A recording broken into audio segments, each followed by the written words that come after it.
Ko je bila fabrika, je bil še gnar, za veliko športu, pa malo za fuzbal. Za vse uvire, pa strup je le ljubezen, tako kot je tlo, fuzbal je spet bolezen. Zdaj pa Fužinar, naš Fužinar, generacija, vrnil je ponos. Zdaj pa Fužinar, naš Fužinar, iz dneva dan je vsem oviran kos. Vsaka kriza je čestitke domačinu za zmago, za težko pregarano zmago, za borbenost, za srčnost.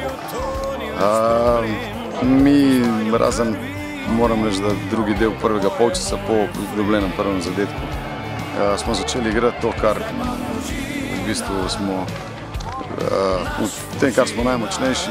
V drugem polčasu smo se zmenili, da to nadaljujemo, ampak ne morem, pač s takimi napakami individualnimi v fazi branjenja je tekmo nemogoče dobiti.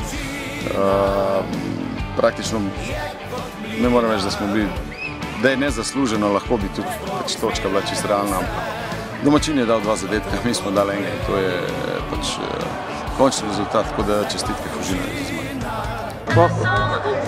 Občutki so fenomenalni, kajti premagali smo enega odkritega favorita, oziroma oni so sami razkrili, da so favoriti oziroma se spogledujejo s prvo ligo. Imeli smo pravi pristop, fante so izpolnili vsako zadano nalogo na terenu, bili so nagrajeni z 2 goloma in mislim, da smo popolnoma zasluženo premagali Taborca. Današnja tekma je bila res pestra, do zadnje sekunde tekme vedeli smo, da bo težka tekma. Nismo se dobro pripravili, cel teden smo trdo trenirali. Pa mislim, da smo pokazali pravi karakteri ekipe, da lahko, da zmoremo, pa da smo prišli zasluženo do novih 3 točk oziroma prvih 5 sezon. Je kot mlinar, ko sproti zmele vse, tako kot